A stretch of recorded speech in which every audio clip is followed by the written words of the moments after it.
I'm going to do another new song. This is, I began writing topograph when I was on an artist residency at the mouth of the Columbia River on the border of Oregon and Washington, which, for any of you who haven't been, is an insane place. The river is 4 miles across by the time it comes out to the ocean. So it's completely wild. Cliffs are being eroded, dunes are being reshaped. A volcano blew up 45 years ago. It's just like madness. And one of the stories I really seized on is there's an island in the middle of the river called Sand Island that began life it was the northernmost part of Oregon because they drew the border between the states along the channel of the river.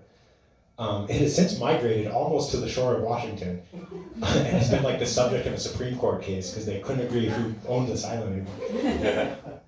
And I love the idea that an island can wander around like that. So that's what this is. This song is called Sand Island. So.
That's another new song. That's called Guardrail. My 2-year-old nephew plays drums on that one. So. I'm going to play you a song about the Nashua River. This is a river that starts in north central Massachusetts, just west of the towns of Fitchburg and Leominster. Winds through those, dips south, picks up a major tributary, and then it shoots north, crosses into New Hampshire, where it meets the Merrimack River in the city of Nashua. And it goes out to the ocean from there. In the process of doing all this water sort of outlines the whole broader region in which I grew up and where all my family is from, and so I've always felt kind of attached to the Nashua. That's what the song is about. A fun fact about the Nashua River is that as recently as like 50 years ago, it was bright orange. It was one of the most polluted waterways anywhere in the country. It reeked. It sort of changed color every couple of days depending on what the paper companies were putting into it. Every building faced away from it. It was this real sort of embarrassing blight on the region. No one wanted to talk about it. And then today, it's a federally protected wild and scenic river. You can boat in it, you can swim in it, which is crazy. It's protected on both banks for much of its course by a greenway. It's this really miraculous turnaround story. This all really happened almost entirely because of the work of one woman. His name is Marion Stoddard, who moved to the region in the late 60s, was immediately horrified by this river, and sort of made it her life's work to turn it around. So she founded one of the first watershed associations anywhere in the country. She spent decades of her life mailing like mason jars full of horrible water to Congress people. She really put her back into it for a half century or more, and has a lot to show for it. So if you take nothing else away from the show, go home and Google Marion Stoddard. She's still around. She's like 98 years old. She showed up at a show of mine last year. Yeah, very, very cool lady. And this is a song about the river that she saved.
That's called Montreal Song.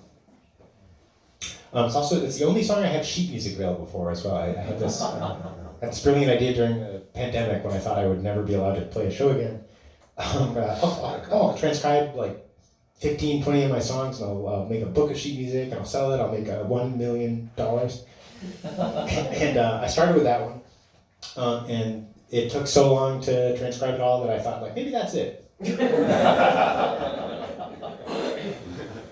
I've got just a couple more songs for you guys, but thank you so much to Bill for building this place in the first place. I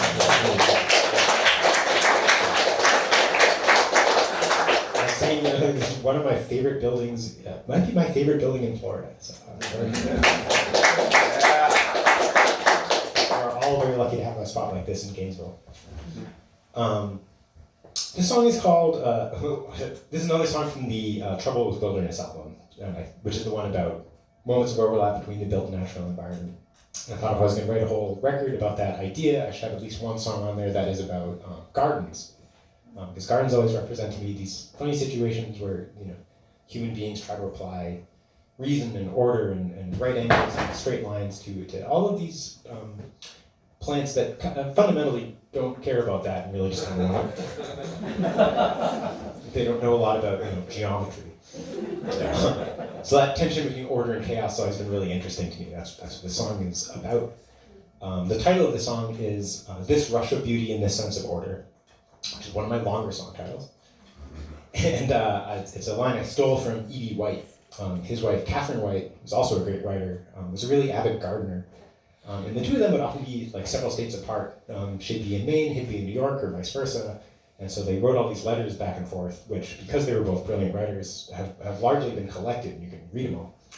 At the end of one of his letters to her, he wrote this very cute poem about gardens and gardening, which contains the lines, not sun, not soil alone shall bring to border this rush of beauty and this sense of order. So I stole that, now it's near my script. It also makes me sound very learned and well-read to be able to quote that to you. But in full disclosure, I should tell you that it's written on the floor of the mall in Portland, Maine. So.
Thank you very much. That's my garden song.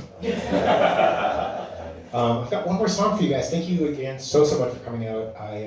This is the second year I've come down to Florida for these shows, and it's very encouraging if there are more people each time. It's the direction you want them to go. But I really love it down here. You have chosen a good spot to live. I need that. Thank you for inviting me in. So last song I'm going to play is one I wrote. So I do a lot of artist residencies. I've sort of mentioned a few over the course of the night. But it turns out that like a really, really lovely ancillary benefit of writing music about landscape is that if you just do it for long enough, eventually landscapes start writing to you and asking you to go there and do them. So I've got to work with a bunch of parks and worked for a hiking trail writing music for them for a year, and it's been a really wonderful place to like wind up in unexpected spots and learn a lot about them. This is a song I wrote during the weirdest of those I ever did, which was several years ago. I was the artist at sea on a research ship in the middle of the Pacific Ocean, which was weird for me because I write piano music about land, and sort of voluntarily walked into this situation where there was no piano and also no land.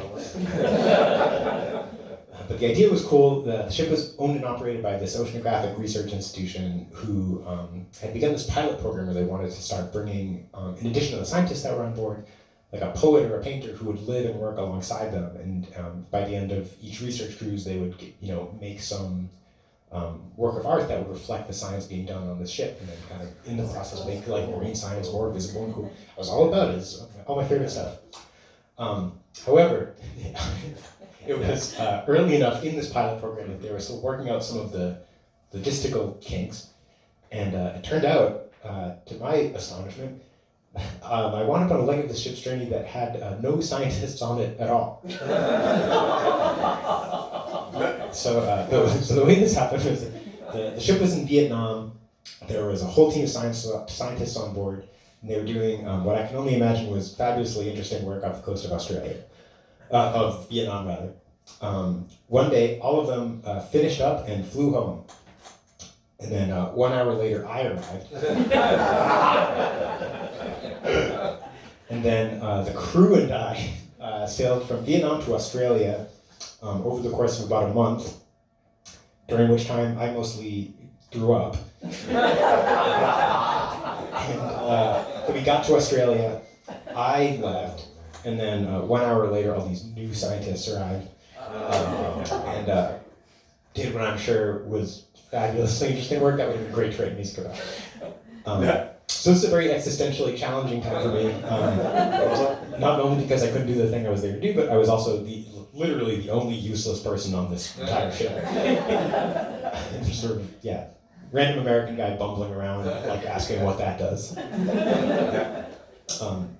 But the silver lining of all this is that because there was no science for me to write about, it kind of freed me up to write about the experience of being out in the ocean the way I would write about any other landscape. And I'm not sure, we're in Florida, so probably several of you are familiar with the experience of being out of sight of land for days at a time. But I was not, and it's unbelievably weird. The closest thing I could think to compare it to, honestly, was frankly that song about Kansas that I played for you a little while ago. Except times a million. Right? But if you stand on the deck of the ship and look out, it looks kind of like, blue Kansas. It's just like big field of this color. It looks like a Rothko painting. Big field of this color, big field of this color, kind of a hazy line in the middle, for days. And I like the idea that if you look at that for 1 second, it seems very kind of still and stable because none of that is changing. But then when you think about it for more than 1 second, you realize actually everything I'm looking at is changing constantly, all the time, in all of these like wild and complicated and unknowable ways. Like the wind is blowing and the waves are moving, the current's going, and that thing's moving, and you're moving. And the idea that you can stand in the middle of this riot of motion and chaos and feel even vaguely upright and oriented and like you know which way is what, suddenly really struck me as a remarkable feature for being a human being that I had never thought to appreciate before. So I wrote a lot of music about that. And this song, which is considerably shorter than the story I'm telling you about, is called Landfall, and it's about the moment when the ship gets back into port, and this weird mode of orientation I was just talking about has to kind of ungracefully transition back into the one where you've had for your whole life on land, where you can lean against the ground and more or less know what it's going to do. Thank you all again very, very much for coming out. Thank you. Yeah, thank you.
Ben Cosgrove. Oh, listen, it's great. Hey, I turned off both the air handlers and there's still a hum. So I'm a little nervous that the place may be haunted. I had never tried to turn everything off before. It said I was successful. Obviously, I was not.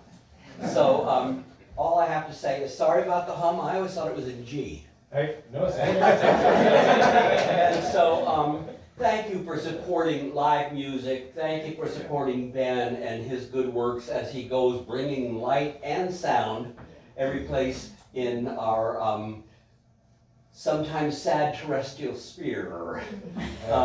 This is what is going to save us, is everybody making music and creating and being of good cheer and compassion with everybody. We are going to win this. That's right. Plus times plus is plus. Plus times minus is minus, but minus times minus is plus. So positive wins 2-1 in the universe. Let's just keep that in mind and keep our vibrations high. That's